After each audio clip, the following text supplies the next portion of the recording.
ہائے گھر دلا کہ تو ہم تو بھائی اس حسین کے ماننے والے ہیں کہ 3 براعظموں میں پھیلی ہوئی بنو امیہ کی بادشاہت کے مقابلے پہ وہ اپنے بیوی بچوں سمیت کھڑا ہو گیا رضی اللہ تعالیٰ عنہ علیہ السلام۔ حسینی اس وقت بھی دلیر تھے، آج بھی دلیر ہیں، اور بنو امیہ کے خدمت گزار ریال خور اس زمانے میں بھی بزدل تھے، آج بھی بزدل ہیں۔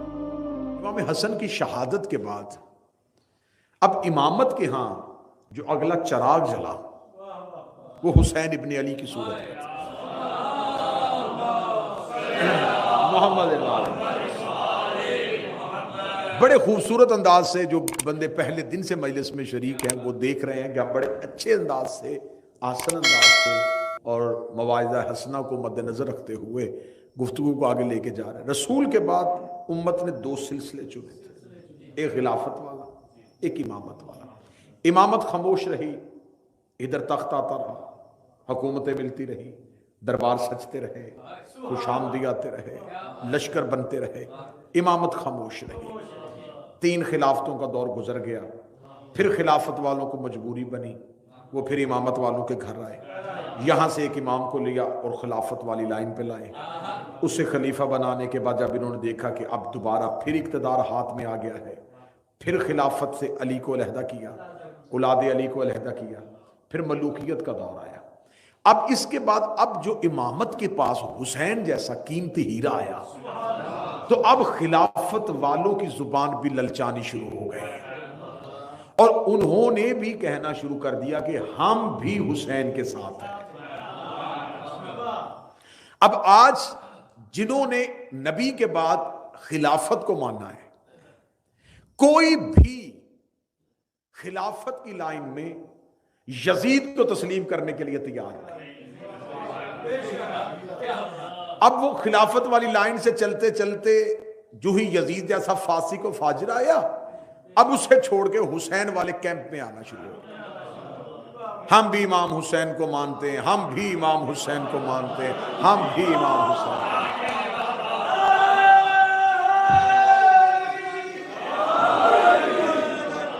اور ادھر سے ہماری سادگی سمجھیے گا یا ہماری اس گھر سے محبت دیکھیے گا کہ جس نے بھی کہا ہم نے اس کو استقبال کیا، اس کو خوش آمدید کہا، اس کو گلے سے لگایا، اس نے 10 دن محرم میں ہمارا ساتھ دیا، مجلسوں میں آئے، ہم نے سمجھا کہ یہ حسین کو مان گیا۔ دیکھیں صرف حسین حسین نہیں ہے، حسینیت ہے۔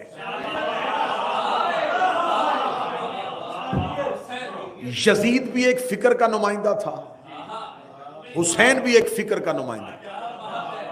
جس نے یزید کو چھوڑنا وہ مہربانی کرے صرف یزید کو نہ چھوڑے،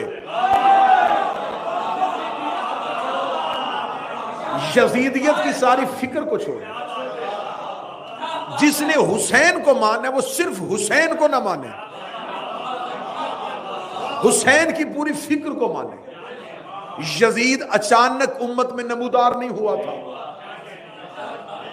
کسی علاقے کا گورنر بننا اتنا مشکل اور چے جائے کہ امت محمدیہ کا خلیفہ بن جائے، تو خلیفۃ المسلمین بننے کے لیے اس کا مطلب ہے کہ اس نے ایک مکمل جمہور کا ساتھ لیا تھا، اچانک تو نہیں وہ بیٹھ گیا۔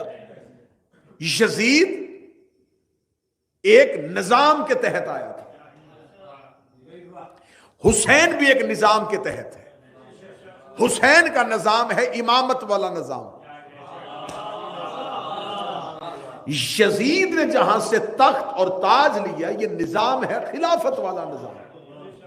آج خلافت والے کہہ رہے ہیں کہ ہم بھی یہاں حسین کے ساتھ کھڑے ہیں، ہم بھی سمجھتے ہیں کہ یزید کو بیعت نہیں مانگنی چاہیے تھی۔ آپ نے صرف یزید کا انکار اس لیے کیا کہ یزید بد کردار اتنا تھا کہ اسے کوئی مسلمان اپنے کھاتے میں ڈالنا نہیں چاہتا۔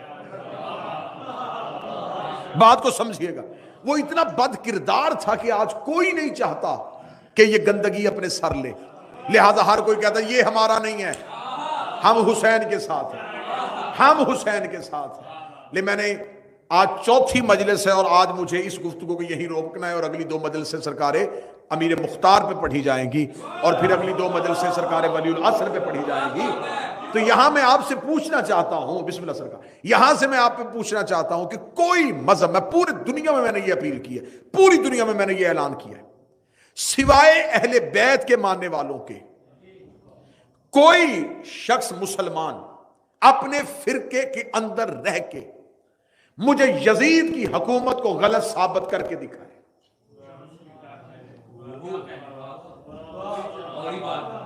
آپ کتنی آسانی سے کہہ دیتے ہیں جی ہم یزید کو نہیں مانتے، جبکہ باہر صورت آپ اس کو مانتے ہیں، کیونکہ وہ کسی نظام کے تحت آیا تھا۔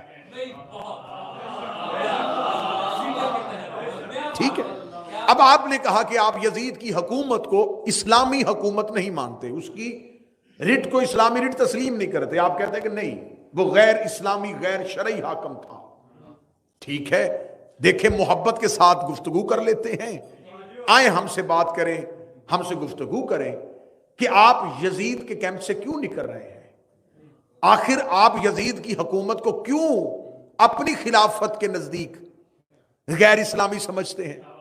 یہ صرف امامت والے کہہ سکتے ہیں کہ اس کی حکومت غیر اسلامی تھی، کیونکہ اس سے پہلے ہم نے کسی بھی حکومت کو نہیں مانا، تو آپ کیسے کہہ سکتے ہیں؟ آئیے ہم آپ سے محبت سے بات کرتے ہیں، اور اس ویڈیو کیمرے کی موجودگی میں بات جہاں جہاں تک پہنچے وہاں پہنچاؤں۔ آپ ہمیں کہتے ہیں کہ یزید کی حکومت غلط تھی، آپ بتائیں کہ آپ نے نبی کے بعد پہلا خلیفہ کیسے بنایا تھا؟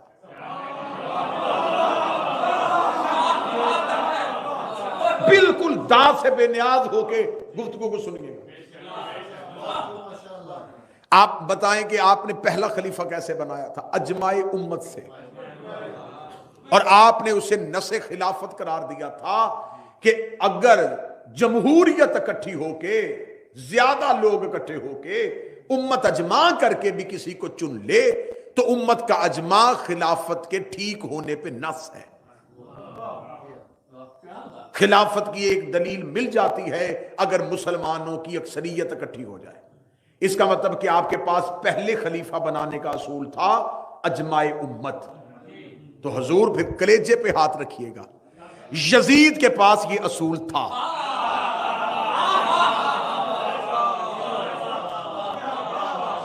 اسے صرف مدینے کے لوگوں نے ووٹیں نہیں دی، اس نے دنیا بھر کے گورنر سے بیعت منگوا لی تھی۔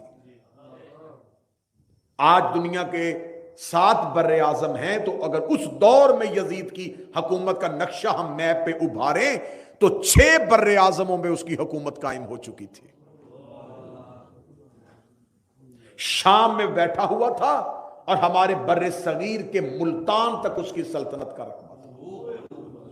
عراق اس کے پاس تھا، ایران میں اس کا گورنر تھا، یمن میں اس کے حاکم تھے، مصر اس کے پاس تھا، کوفہ اس کے پاس تھا۔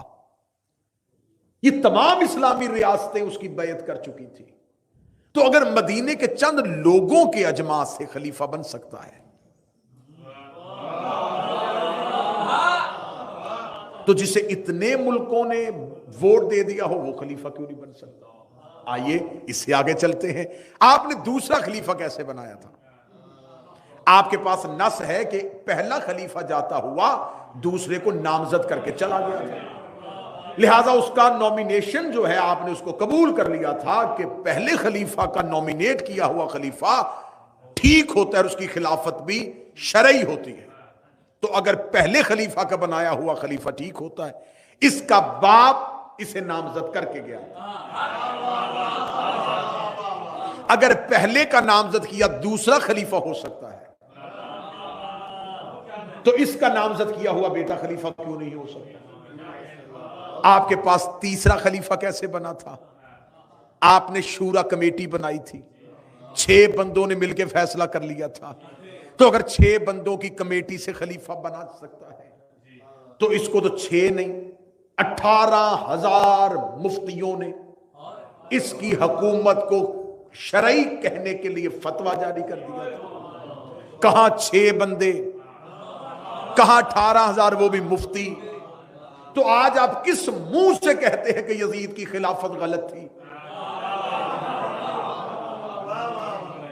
حضور ایسے نہیں ہوگا، ایسے نہیں ہوگا. یہ دور گزر گیا جب لوگوں کے پاس وسائل نہیں تھے، لوگوں کے پاس کتاب نہیں تھی. اب بات دلیل سے کرنی پڑے گی. اب ہر بات کا حل گالی یا گولی میں نہیں ہوتا.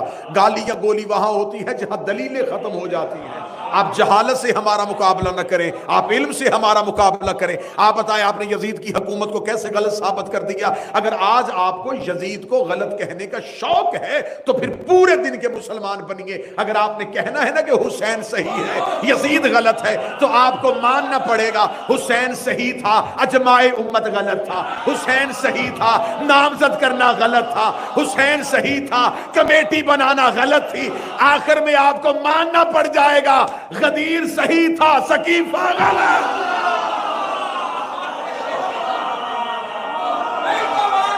بسم اللہ سر. یہ حسین کی جیت نہیں، یہ غدیر کی جیت تھی.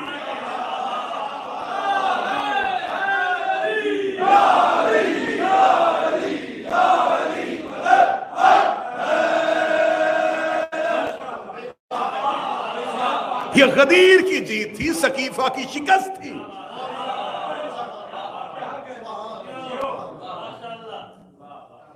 رسول کی حدیث، رسول نے کہا میرے بعد میرے 12 خلفاء ہوں گے اور 12 کے 12 قریش میں سے ہوں گے. یہ سب نے حدیث لکھی ہے. اور یہ بھی ذہن میں رکھیے گا کسی نبی کے جانے کے بعد اس کے اوصیاء یا اس کے حوارین کی تعداد 12 سے زیادہ نہیں ہوئی. موسیٰ کے جانشین 12 تھے، نقبہ موسیٰ 12 تھے، جناب عیسیٰ کے حوارین 12 تھے. ہر نبی کے تعداد 12 تک مقید ہوئی. مشکات، ترمذی، جتنی حدیث کی کتابیں چاہو، سب نے اس حدیث کو سند کے ساتھ لکھا ہے کہ رسول نے کہا میرے بعد 12 خلفاء ہوں گے. اب ہمارے پاس تو 12 آئمہ کی صورت میں موجود تھے. انہوں نے کہا نہیں، یہ 12 آئمہ نہیں. انہوں نے کہا کہ شرح فقہ اکبر سب سے معتبر کتاب ہے ان کی. اس شرح فقہ اکبر میں جو 12 خلیفہ لکھے ہیں اس کے 6 نمبر پہ یزید کا نام لکھا ہوا ہے. یعنی کہ خلافت کمزور ہوتی ہوتی اتنی کمزور ہو گئی کہ 6 نمبر پہ یزید آ گیا.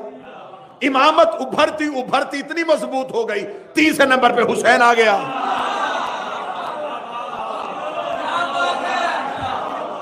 امامت کبھی حکومت کی محتاج نہیں ہوتی. علامہ صاحب نے کمال کر دے. یہ مناظرہ چھڑ گیا سنی اور شیعہ کے بیچ میں امامت اور عقیدہ خلافت پر. آپ لوگوں نے فل دیکھا ہے.